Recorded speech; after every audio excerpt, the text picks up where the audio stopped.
ne sais pas si vous saviez, mais on est dans une série sur les actes des apôtres. Ah, vous le saviez? OK, ouais, c'est correct. Donc, aujourd'hui, on va commencer à lire dans le chapitre 16. 16. Et ça va être à partir du verset 6.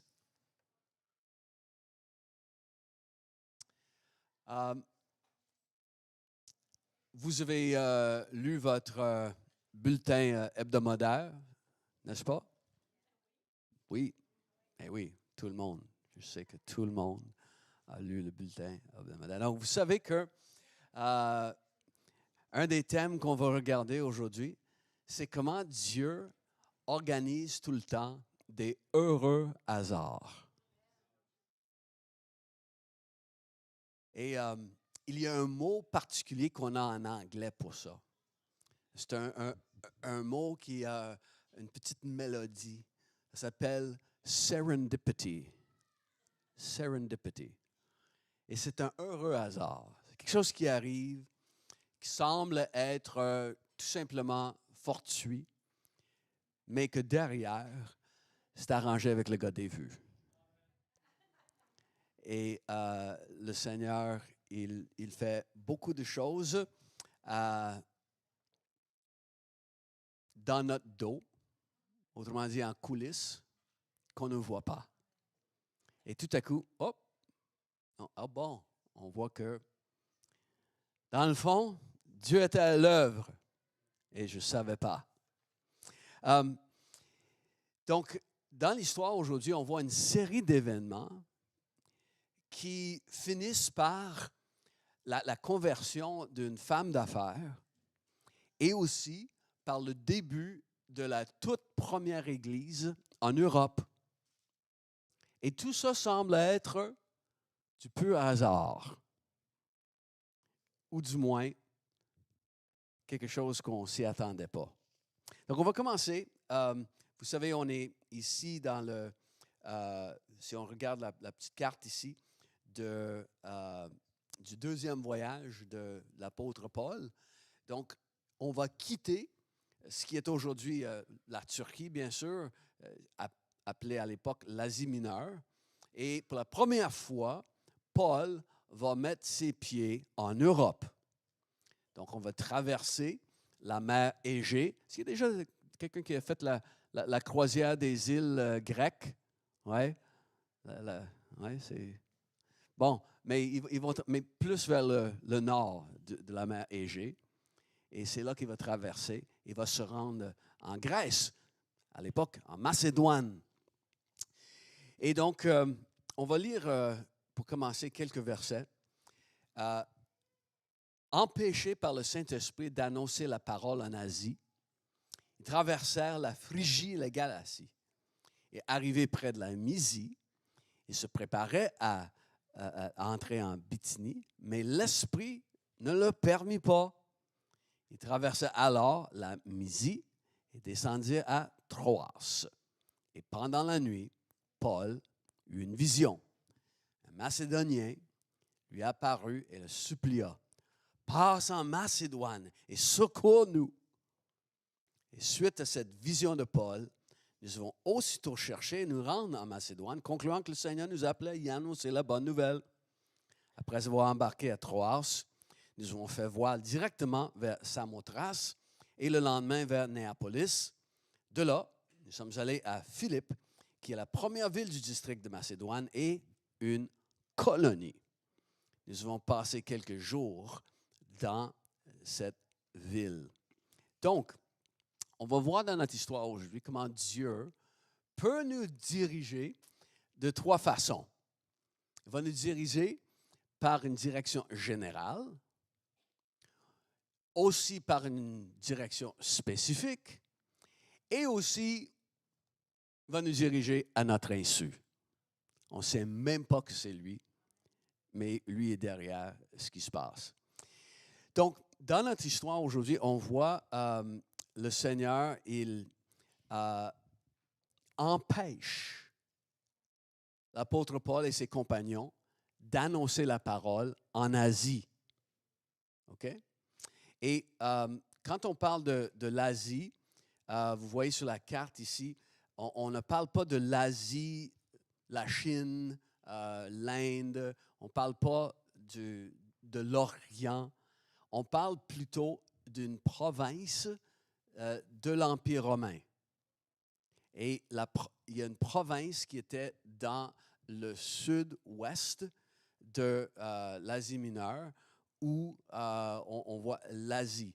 Donc, il voulait se rendre en Asie et le Saint-Esprit, il les empêche. Il ne dit pas comment, mais c'était leur plan. On va aller en Asie, on va aller dans les villes de cette province et on va annoncer la parole de Dieu. L'Esprit de Dieu les empêche. Donc, ensuite, ils décident, OK, on va traverser la Phrygie depuis Antioche, où ils étaient la semaine passée, et on va remonter vers la Bithynie, qui est vers le nord. Et encore, l'Esprit de Dieu les empêche. On ne sait pas comment. L'Esprit de Dieu ne permet pas qu'ils passent par la Bithynie. Donc, ils ont continué leur chemin et sont arrivés jusqu'à Troas, qui est dans le nord-ouest de l'Asie mineure. Et intéressant, n'est-ce pas, que c'est écrit qu'ils traversèrent, parce que ce n'est pas juste Paul, n'est-ce pas? Qui est sur le voyage? On a Paul, on a Silas, on a Timothée. Quelques autres aussi qu'on va regarder plus tard, mais il y a ces trois-là, Paul, Silas, Timothée. Paul avait pris la décision, lorsqu'il était à Lystre, de prendre avec lui un jeune homme du nom de Timothée. N'est-ce pas? On a vu ça la semaine passée. Et quelque chose que j'ai mentionné dans le retour sur le message, lundi, que vous avez tous regardé sur YouTube ou sur... ouais. Et on a mentionné le fait que... Vous savez qu'il y a un retour sur le message le lundi soir qui est publié, oui? OK, c'est bon. Que vous pouvez aller regarder. Et on a mentionné le fait que, oui, on cherche à préparer une nouvelle génération pour la mission de Jésus. Et nous sommes intentionnels même ici, dans l'Église et dans nos églises Catch the Fire. Mais, bien sûr, ça ne veut pas dire que les plus vieux sont superflus ou redondants. Oh non! On a besoin des gens comme Luc Dufour. On a besoin des gens un peu plus vieux qui vont être là pour coacher, qui vont être là pour aider, mais aussi qui ont un ministère de premier plan, parce que Paul et Silas sont quand même ceux qui conduisaient ce ministère, n'est-ce pas? Et donc, on a besoin de, bien sûr, toutes les générations pour apporter la bonne nouvelle. Et on ne dit pas comment le Saint-Esprit les a empêchés, mais tout ce qu'on sait, c'est que Dieu ne voulait pas que Paul aille dans ces deux provinces-là. Est-ce qu'il y avait peut-être une opposition si féroce qu'ils auraient été tués de suite? Peut-être. Ou est-ce que Dieu voulait que Paul mette ses énergies à un endroit spécifique? Ça aussi, c'est possible. C'est là que je t'envoie. Donc, ils vont descendre à Troas. Et durant la nuit, Paul a cette fameuse vision où il entend et il voit un Macédonien et qui va dire « Secours-nous, viens nous secourir ». Il semble que Paul ait fait une rencontre avec un dénommé Luc lorsqu'il est dans la ville de Troas. Parce que l'auteur des Actes des Apôtres, pour la première fois dans le récit, lorsque Paul est à Troas, il dit « nous ». Jusque maintenant, Luc écrit tout le temps par rapport aux autres. Et cette fois-ci, il se place dans l'action. Et donc, Luc est de la partie, et il se peut fort bien que ce soit Luc qui est grec, qui fait une rencontre avec Paul à Troas, et peut-être c'est une autre de ces rencontres, un heureux hasard, où Paul rencontre ce jeune homme qui s'appelle Luc, et Luc lui parle du besoin qu'il y a de l'Évangile en Europe. Et il connaît du monde là. Et donc, c'est à ce moment-là que le tout est scellé par une vision que Paul a dans la nuit, où il voit le maçonnonien dire « Hey, viens par ici, secours-nous. » Donc, la direction de Dieu, vous avez connu ça dans votre vie à plusieurs moments, n'est-ce pas? Et je suis vraiment fasciné de comment la direction de Dieu dans notre vie est un mosaïque. Ce n'est pas tout le temps de la même façon. Ce n'est pas tout le temps non plus de façon précise. Mais la direction de Dieu est un mosaïque de notre raisonnement, de nos désirs, de notre compréhension des choses, de nos sentiments intérieurs, des circonstances de la vie, mais aussi d'interventions extraordinaires, d'interventions surnaturelles. Et Dieu va nous diriger de plusieurs façons. Et quand on regarde la direction de Dieu dans notre vie, c'est vraiment un mosaïque de plusieurs façons que Dieu nous dirige. Et je vous ai déjà raconté, quand Dieu m'a appelé au Québec, parce que je viens d'une famille anglophone, quand il m'a appelé au Québec à apprendre le français et annoncer la bonne nouvelle en français, c'était des circonstances qui ont fait que, vraiment des circonstances purement humaines, que je m'inscris au collège biblique dans un groupe de prière pour le Canada français. Et c'était tout simplement parce que le groupe pour le Canada anglais était complet.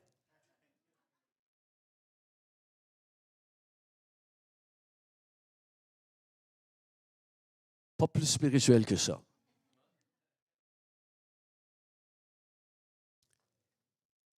J'allais m'inscrire pour ce groupe de prière. Il y avait des groupes de prière pour toutes sortes de places dans le monde. Puis j'allais m'inscrire pour le Canada. Mais le Saint-Esprit m'a empêché. Et donc, je m'inscris. Et à la fin de l'année, dans ce groupe de 35 personnes à peu près, on fait une élection pour qui va être le président du groupe l'année prochaine. Puis on va me choisir.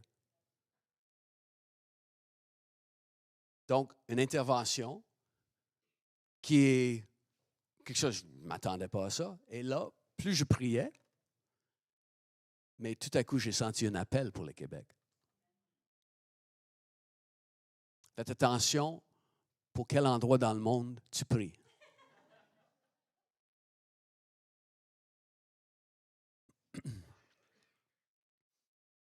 Je sais que Carlos me disait, il y a un frère, là, il prie beaucoup pour les îles Mokmok. Et donc,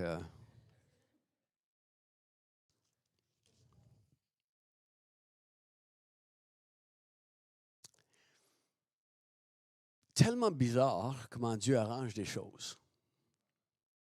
Marcia passait à cet épisode quand on était à la Malbaie. On a la visite de nos amis de la Malbaie. Je me souviens quand on a quitté la Malbaie, on est arrivé à Montréal. On était en train de partir à l'église ici à Montréal avec les gens qui étaient là. Et peut-être 1 an et demi plus tard, il y a un missionnaire qui vient chez nous et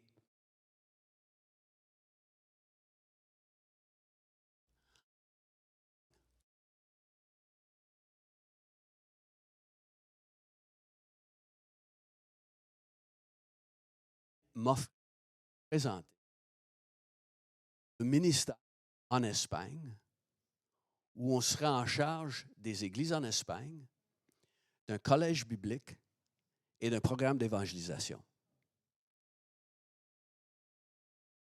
Et, wow, toutes des affaires que j'aime faire, là. Et pendant 2 semaines, j'ai vu l'Espagne dans ma soupe. Peu importe où je voyais l'Espagne. Partout, partout, partout. Et puis, quelques mois plus tard, on reçoit un couple chez nous de la Malbaie, Guy et Jasmine, si vous écoutez.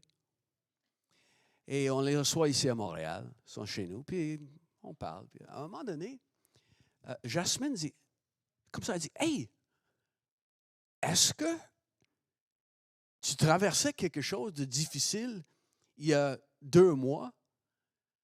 Parce que je suis arrivé à la réunion de prière, c'est bon quand on va à la réunion de prière, à la Malbaie, et j'ai senti, et j'ai dit à tout le monde, il faut qu'on prie pour Pasteur Jerry parce qu'il est en train de tout abandonner et aller ailleurs. »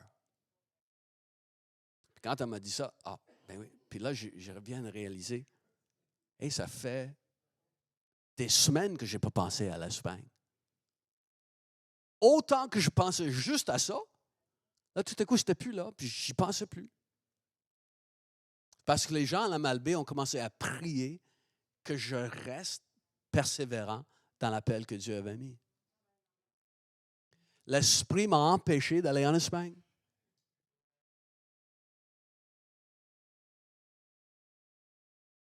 Puis on ne sait pas comment, mais Dieu nous dirige pareil.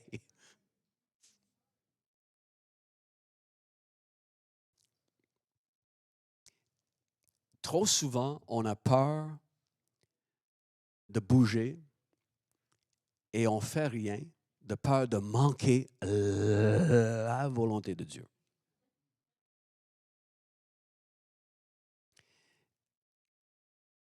Sans révélation précise, on n'avance pas, on ne bouge pas.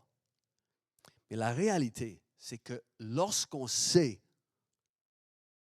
qu'on veut donner notre vie au Seigneur et on va avancer pour Dieu, Dieu va s'arranger à ce que sa volonté s'accomplisse. Il veille sur nos vies. Il y a une différence entre la volonté générale et la volonté spécifique, si on veut, là. Mais je peux dire ceci, la volonté de Dieu pour notre vie va s'accomplir quand on se met en marche pour accomplir son plan. Mais il faut que tu te mettes en marche. N'attends pas d'avoir quelque chose qui est écrit dans le ciel, parce que c'est déjà écrit dans son livre dans le ciel. Mais toi, tu n'as pas besoin de le voir. Tu as juste besoin de commencer, d'avancer. Et Dieu va te diriger.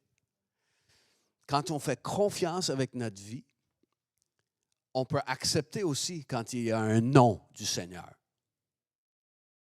Et j'aime ce que Lloyd John Ogilvie dit, il dit, le non du Seigneur fait partie de son ultime oui.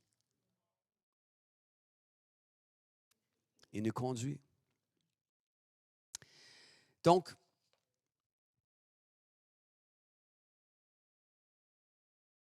ils décident d'aller en Macédoine et ils vont trouver un passage qui les amène en Macédoine.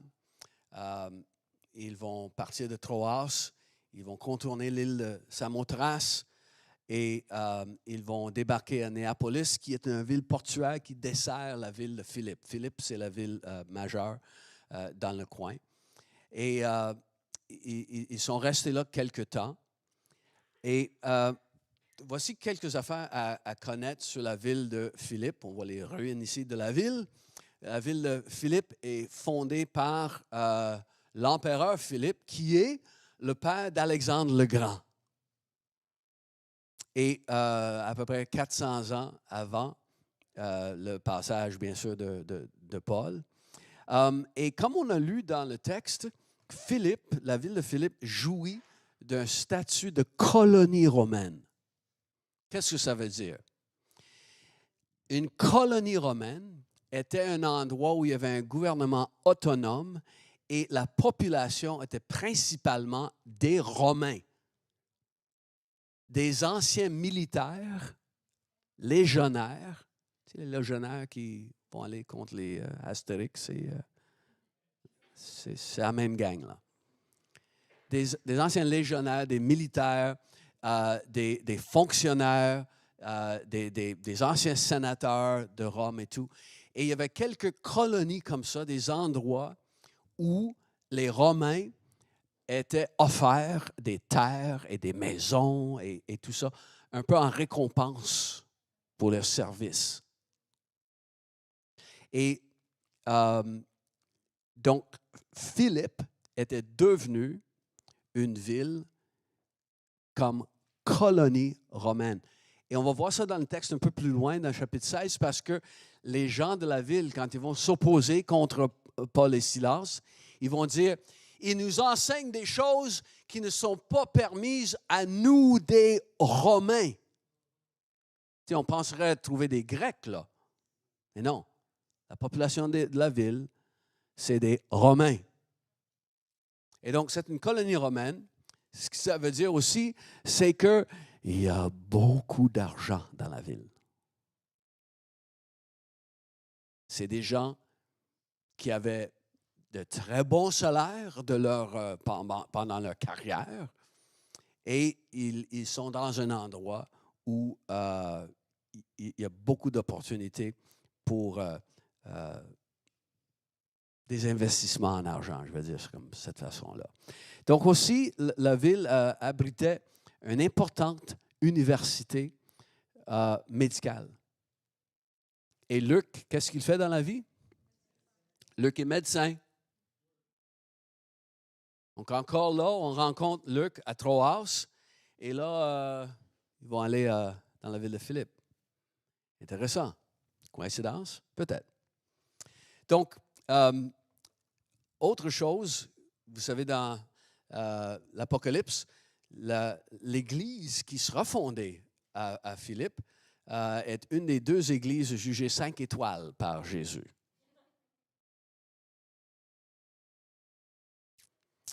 Et l'endroit est connu pour ses mines d'or, pour sa viticulture et aussi pour son climat agréable. Donc, parmi les colonies établies par les Romains, c'était un des endroits où les gens voulaient vraiment aller là, pour leur retraite. Donc, l'épître de Paul, qu'il va écrire aux Philippiens, la lettre qu'il va écrire à l'Église, à Philippe, a été écrite 7 à 10 ans après l'épisode qu'on voit ici.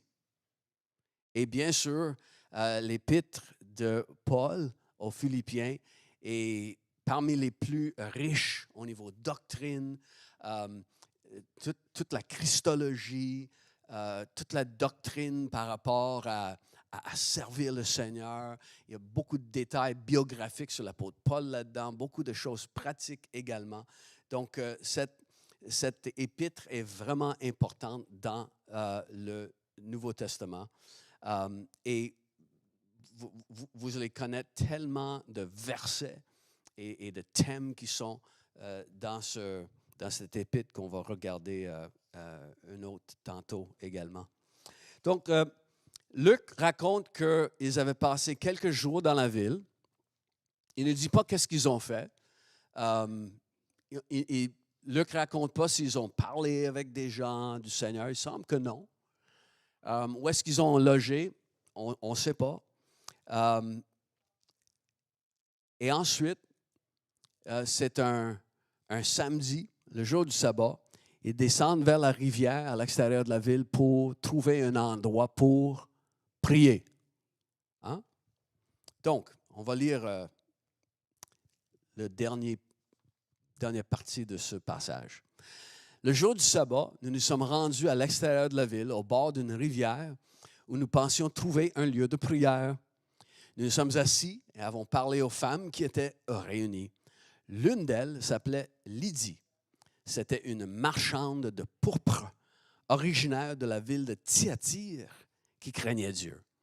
Elle nous écoutait et le Seigneur a ouvert son cœur pour qu'elle soit attentive à ce que disait Paul. Après avoir été baptisée avec sa famille, elle nous a invités en disant, « Si vous me jugez fidèle au Seigneur, entrez dans ma maison et logez-y. » Et elle a fortement insisté pour que nous acceptions.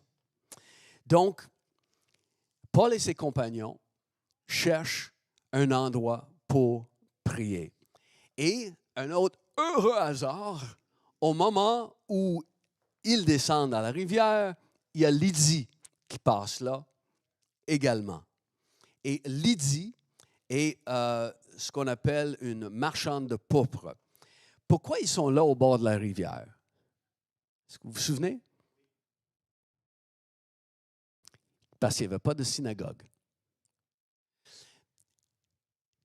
Dans la loi juive, dans l'interprétation de la loi juive, dans un ensemble d'écrits appelé le Talmud, n'est-ce pas? C'est une interprétation de la loi de Moïse, c'est des idées des rabbins qui vont parler de la loi. Ils ont établi des principes et un, c'est lorsqu'il y a 10 hommes juifs dans une ville, on peut établir une synagogue. Sinon, il n'y a pas d'endroit pour les Juifs. Donc, ça nous montre qu'il n'y a pas beaucoup de Juifs dans la ville de Philippe à l'époque. Ça, c'est la première chose. Deuxième chose, c'est que sans synagogue, les gens devaient chercher un lieu où ils pouvaient se rencontrer pour prier ensemble. Et selon l'historien Joseph, historien juif Joseph, il nous disait que cet endroit était préférablement aux abords d'une rivière. Donc, c'est pour ça que Paul et ses compagnons vont quitter la ville et vont se rendre à la rivière pour trouver un endroit de prière. Et on trouve Lydie et des servantes, des membres de sa famille, qui sont là pour prier également. Il y a des heureux hasards quand on se met à vouloir prier. Dieu conduit. Et Lydie est décrite comme une marchande de pourpre, des étoffes, des tissus, en cette teinture qui est violette, si on veut, bleu-rouge. Et c'est une femme d'affaires très importante dans la ville parce que le pourpre,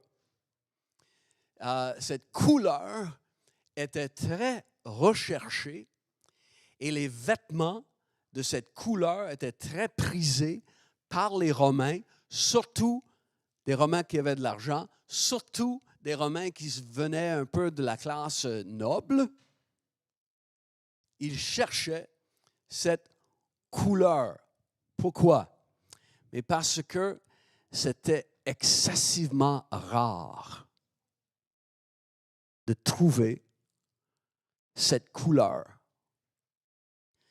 J'ai décidé de porter ce chandail-là aujourd'hui. Vous êtes assis sur des chaises en pourpre. Cette couleur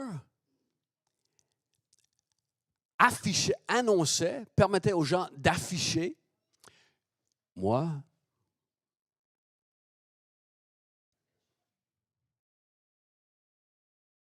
j'ai 2 Lamborghini chez nous.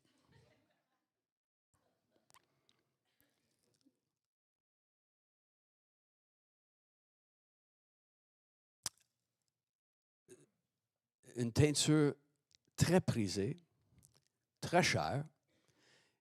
Il y a deux autres places qu'on voit ça dans le Nouveau Testament, où Jésus dit, il y avait un homme riche qui s'habillait de pourpre.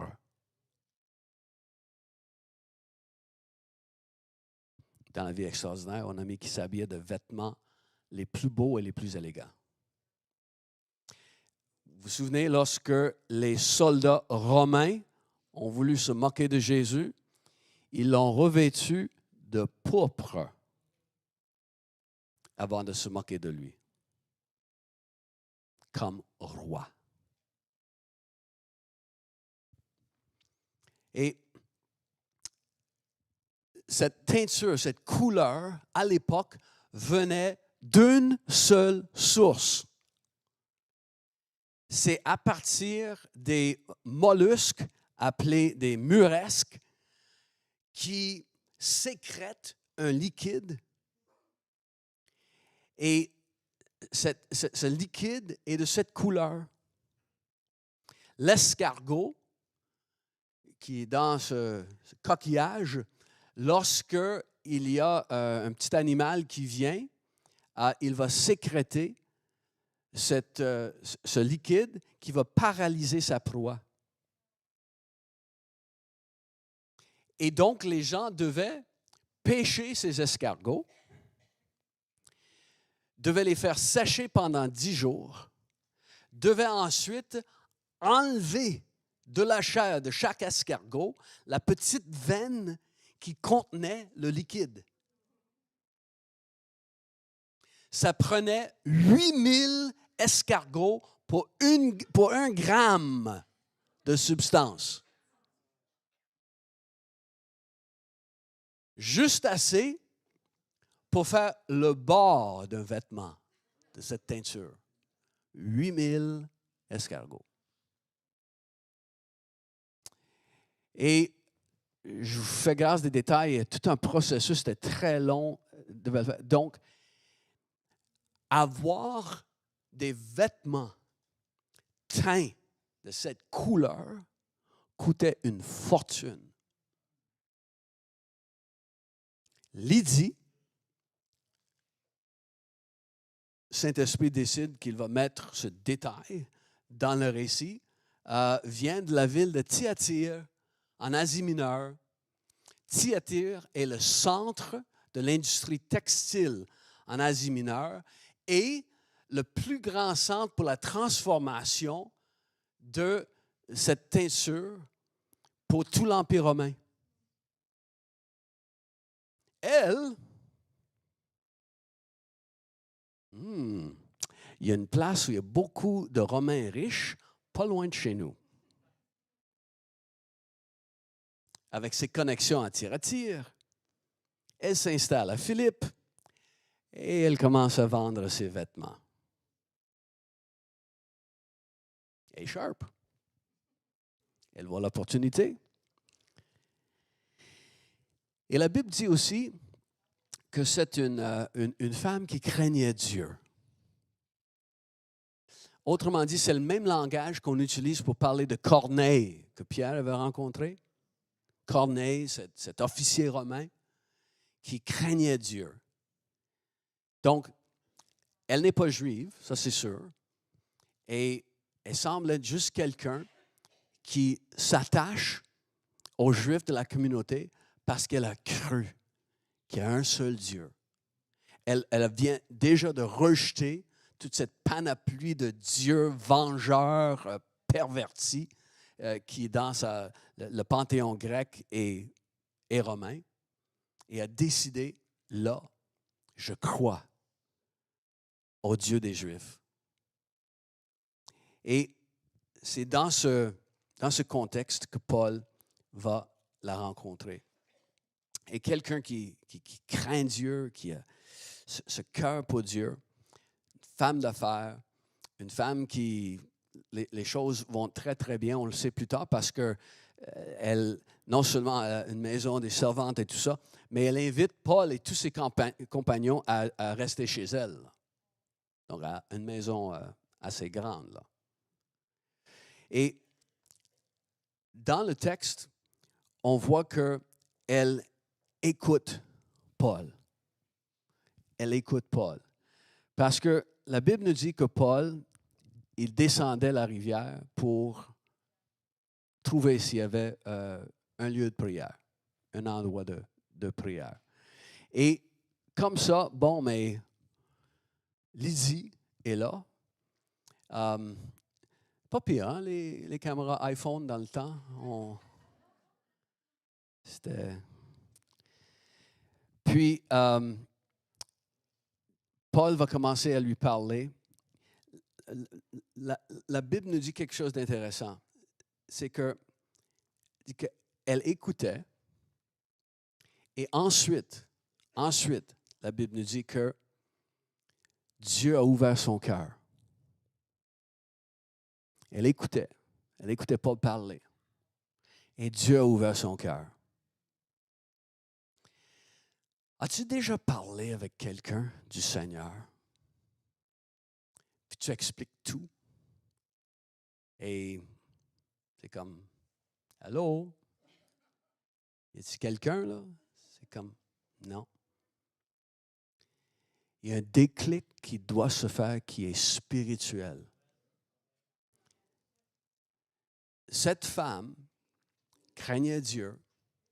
Elle avait une certaine lumière qui l'avait éclairée, mais elle avait besoin de l'œuvre du Saint-Esprit pour qu'elle puisse connaître la nouvelle naissance.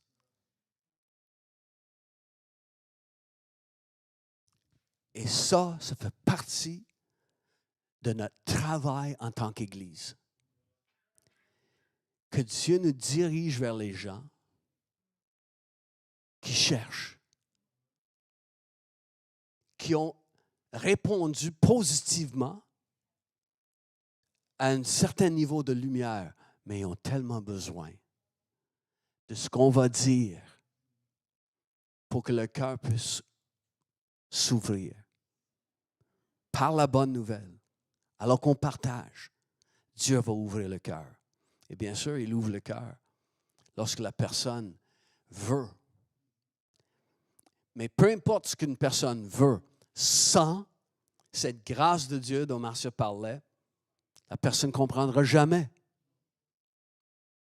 C'est vraiment un miracle qui arrive dans nos vies quand il y a une nouvelle naissance. C'est un miracle qu'on puisse comprendre le cadeau de Dieu. Et donc, pour elle, c'est un heureux hasard qu'elle est là juste au moment où Paul va passer. On ne sait pas exactement ce que Paul disait, mais c'était le fun d'entendre Paul prêcher. Je pense que j'aurais aimé ça, m'asseoir à écouter Paul. Donc, on ne sait pas qu'est-ce qu'il disait, mais on sait que Paul connaissait la gloire de Jésus, avait rencontré Jésus pour lui-même. Et donc, il racontait la beauté de Jésus, la gloire de qui il est, ce qu'il a fait pour nous, son amour inestimable. Il parlait de tout ça.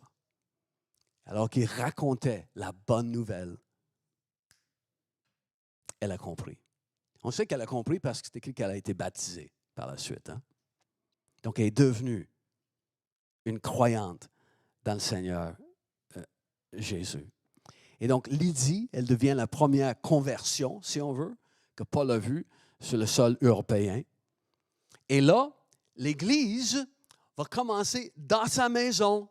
On va voir plus loin que l'Église de Philippe a commencé dans sa maison. Et la première Église que Paul a fondée en Europe, c'est à cause de cette rencontre fortuite.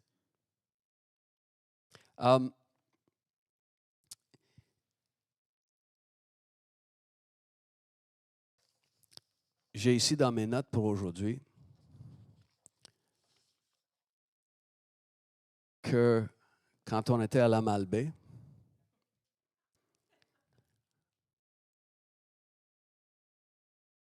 qu'un soir, Marcia et moi, on est sortis souper dans un des seuls restaurants, je veux dire, abordables, parce que dans Charlevoix, on pouvait manger au Manoir Richelieu ou dans certaines auberges avec des chefs cuisiniers bien connus et tout.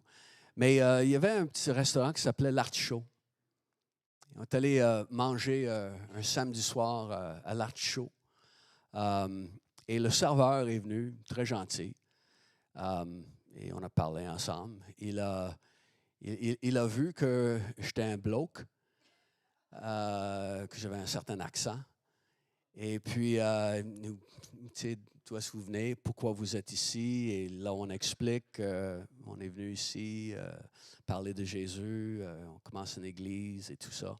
Donc, on a parlé du Seigneur ce soir-là au restaurant. C'était le mois de janvier. Il n'y avait pas grand monde dans le restaurant, la Malbaie à cette époque-là. Et puis, le lendemain matin, il est venu à l'église et a accepté Jésus comme son sauveur. Et a toujours été dans l'Église depuis ce temps-là. Son épouse, c'était un peu plus tard, car pour les premières semaines, n'était pas sûre de ce qui se passait. Donc, le téléphone sonnait chez eux, puis elle répondait au téléphone, « La maison du bon Dieu! » Puis la personne disait, en bon charlevoisien, « À cause que tu dis ça! » Et puis, elle disait, mais depuis que mon mari est rentré dans les témoins de Jéhovah.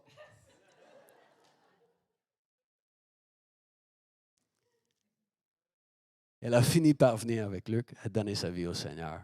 Parce que Luc et Linda, Luc était le serveur.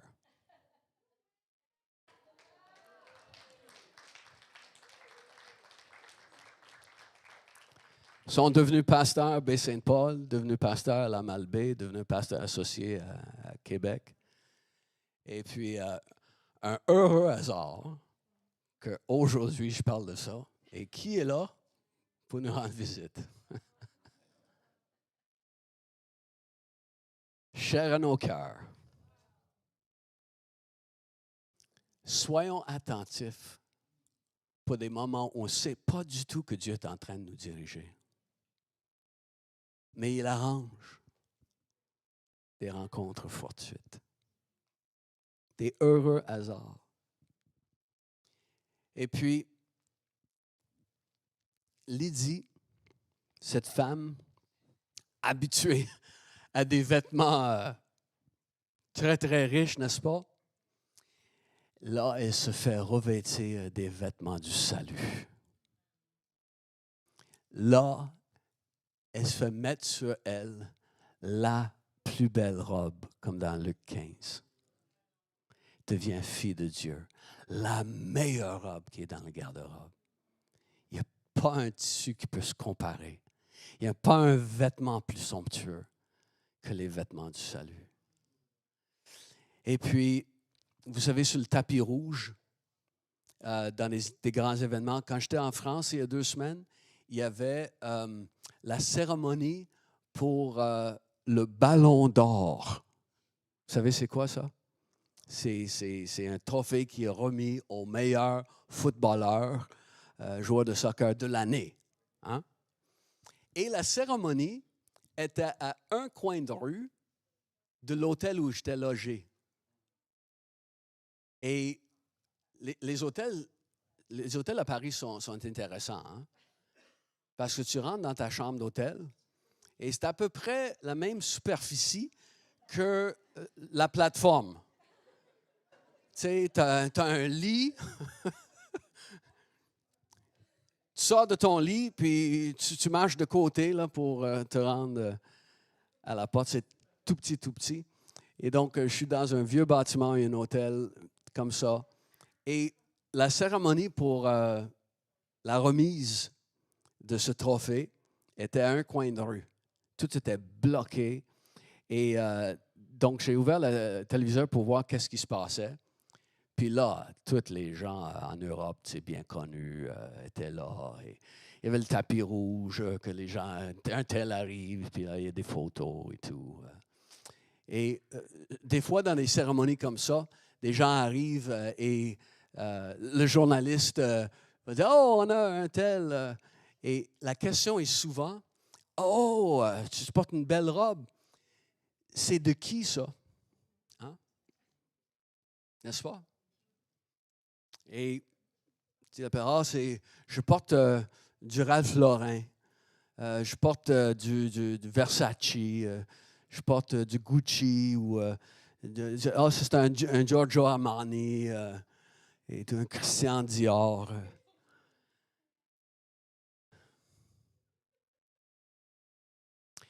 Tu ne peux pas, peut-être pas te permettre un habit de Christian Dior, mais tu peux dire, moi, je porte du Christ roi.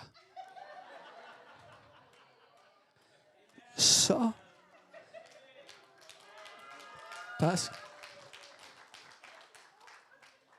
parce que même si aujourd'hui je porte du RW Eco, en premier, je porte du Christ roi. Je suis habillé d'un vêtement royal, un bleu-rouge, teint spécialement à cause du sang de Jésus, qui est le plus précieux, le plus cher,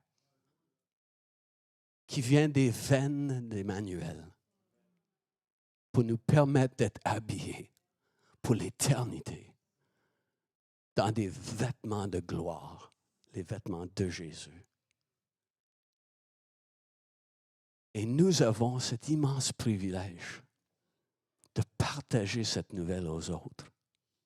Toi aussi, tu peux connaître la gloire de qui est Jésus. Tu peux connaître le cadeau de Dieu, de la vie éternelle. Et Lydie, tout de suite, elle met au service de l'Évangile ce qu'elle a. Elle dit à Paul et ses compagnons, « Hey, vous allez rester chez nous. Hein? » Tout ce qu'elle a, elle rend ça au service de l'Évangile, au service de Dieu. Tu n'as peut-être pas une super de belle cabane, tu n'as peut-être pas 2 Lamborghini, mais quand tu reçois Jésus comme roi, tu dis, Seigneur, ce que j'ai, je mets ça à ton service. Ce que j'ai, ce que tu m'as donné, là, fais comme tu veux avec ça. Puis elle insistait, la Bible dit. Tu peux insister auprès du Seigneur. Ouais, tout ce que j'ai, là, je veux que ce soit pour toi. Levons-nous.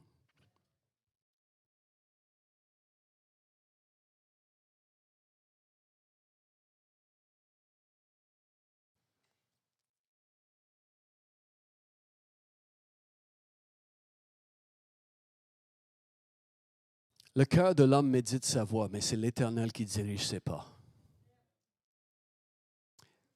Ça, c'est la combinaison dans ce mosaïque de comment Dieu nous dirige.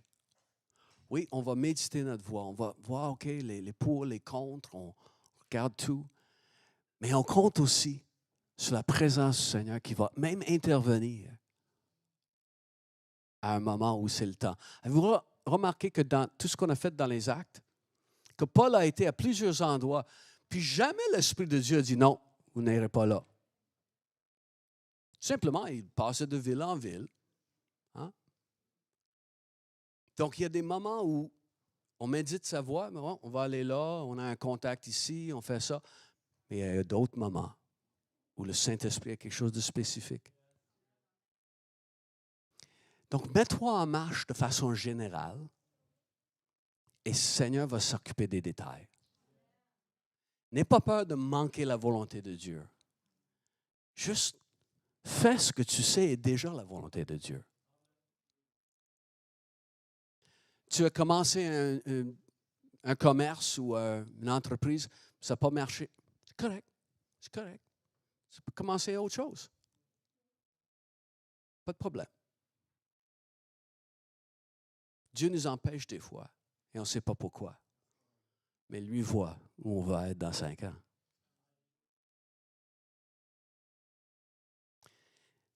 Je vous demande juste de fermer vos yeux un instant.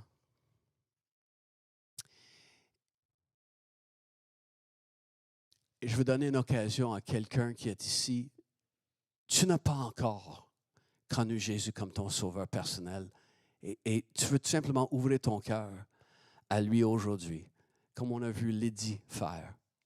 Tu veux ouvrir ton cœur et dire, oui, moi je veux accepter Jésus comme mon sauveur personnel.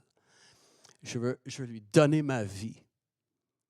Et si tu es ici, tu n'as jamais fait ça, je veux te donner l'occasion de le faire aujourd'hui et je veux prier avec toi. Donc, si tu es là et ton désir, c'est de dire, Seigneur, je te donne mon cœur. J'ouvre ma vie à toi. Juste lève ta main où tu es, n'importe où tu es dans la salle. Je vais la voir, tu peux la baisser ensuite. Oui, merci. Est-ce qu'il y a quelqu'un d'autre? Juste avant qu'on prie. Quelqu'un d'autre ici, en arrière. Amen. OK. Donc, aujourd'hui, on va juste prendre un instant, prier tous ensemble. Pour la plupart, c'est un rappel de quelque chose que tu as déjà fait. Mais quelqu'un qui veut accepter Jésus dans sa vie, on veut aussi le supporter dans cette prière. Donc, on va juste répéter ceci après moi. D'accord? Seigneur Jésus, je crois que tu es le Sauveur. Je crois que tu as pris les péchés du monde sur toi quand tu étais sur la croix. Je crois que tu es le Sauveur ressuscité. Jésus, je crois que tu es le Sauveur du monde. Aujourd'hui, je veux que tu deviennes mon Sauveur personnel. J'ouvre la porte de ma vie. Je reçois le cadeau que tu veux me donner. Le cadeau du pardon et le cadeau de la vie éternelle. Viens m'habiller, Jésus, avec des vêtements du salut.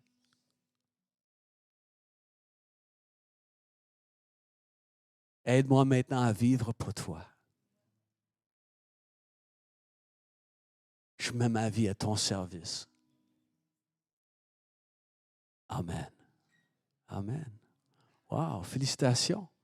Si tu as prié ça, ça veut dire que le Seigneur a entendu et te reçoit dans sa famille. Amen. Merveilleux. Qui est ici et dernièrement, tu trouves ça difficile de discerner la volonté de Dieu pour ta vie? S'il y a quelqu'un qui dit, oui, je dois dire qu'il y a un peu de misère à comprendre qu'est-ce que Dieu veut de moi. C'est quoi la volonté de Dieu pour ma vie? Je veux prier pour vous aujourd'hui. Okay? Juste garder une main levée. Et si on peut avoir juste des gens dans l'équipe de prière, des gens dans le leadership, peu importe, juste d'aller trouver quelqu'un qui a une main levée. Mets ta main sur son épaule et on va prier.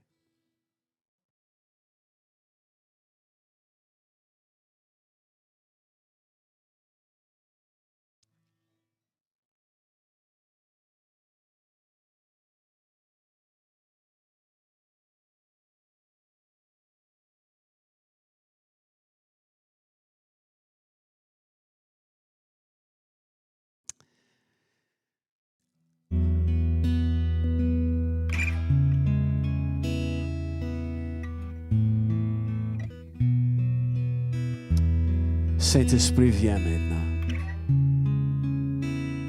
Viens maintenant, Saint-Esprit. Je veux d'abord te remercier, Saint-Esprit, pour le nombre de fois que tu nous as empêchés de faire quelque chose que tu voyais n'était pas dans ton plan merveilleux pour nous.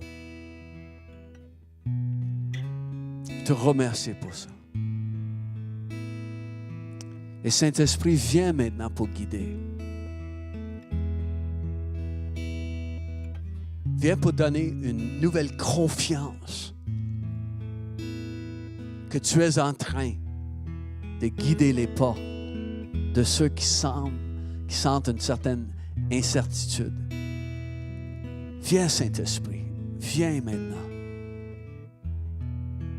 Viens maintenant.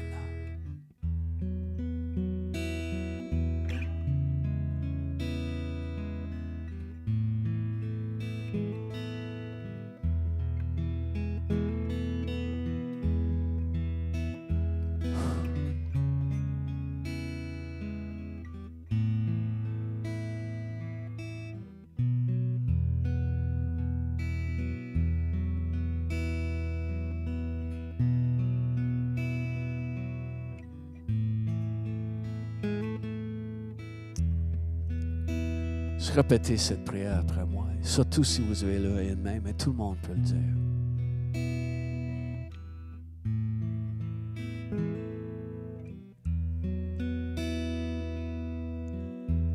Seigneur, merci de ta direction.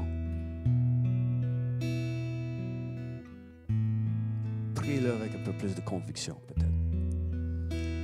Seigneur, merci pour ta direction. Tu guides mes pas. Je suis ton fils ou ta fille. Et tu as promis de me conduire. Tu as dit que les fils et les filles de Dieu seraient conduits. Esprit de Dieu, c'est ta promesse. Et je choisis aujourd'hui de te faire confiance à nouveau pour les choses que je ne comprends pas. Quand la route prend un détour inattendu, je te fais confiance. Tu es en train de me guider.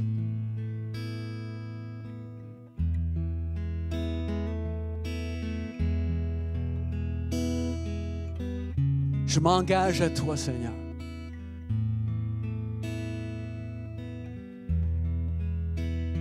De mettre tout ce que j'ai à ton service.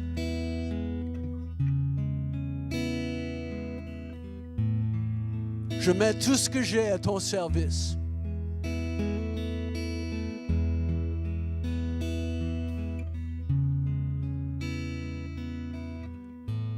Tu me guides.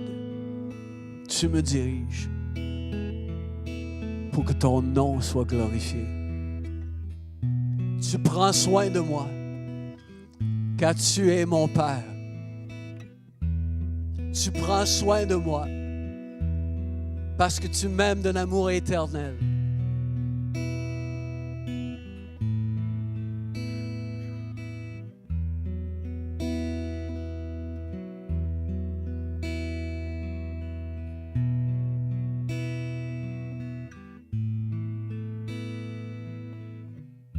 Une des choses pour lesquelles on va prier demain soir, justement, c'est que Dieu conduise chacun d'entre nous, chacun, vers quelqu'un avant Noël, que lui voit déjà, le cœur souffre. Prie ça, spécifiquement demain soir. Donc soyez là, cherchez l'endroit de prière. Il y aura peut-être un heureux hasard qui va arriver quand tu cherches à prier demain soir. Amen. Que Dieu vous bénisse. Il y a un temps de café, fraternisation, ici dans l'entrée. On s'excuse, il n'y a pas d'Americano cette semaine, mais il y a plein d'autres bonnes choses. Serrez au moins 200 personnes dans vos bras avant de partir. Et on se revoit demain soir. Sinon dimanche. Que Dieu vous bénisse. Si vous avez été là en ligne, que le Seigneur vous bénisse. Passez une bonne semaine. Amen. Merci d'avoir été avec nous ce matin. Si vous avez des questions sur ce que vous avez entendu aujourd'hui ou simplement vous aimeriez en savoir plus sur la foi chrétienne en général ou encore sur qui on est en tant qu'Église, n'hésitez pas à nous envoyer un courriel à montréal@commercial-catchdefer.com. Vous pouvez aussi nous joindre au travers de la page Facebook en nous envoyant un message privé. Si vous avez aimé le contenu de la réunion d'aujourd'hui, vous pouvez nous suivre de semaine en semaine pour rien manquer de nos réunions. Vous pouvez le faire en vous abonnant à notre chaîne YouTube ou en nous suivant sur notre page Facebook. N'hésitez surtout pas à partager avec vos amis, à commenter, à liker notre contenu. Je vous souhaite à tous une excellente semaine et on va se voir dimanche prochain. Bye tout le monde.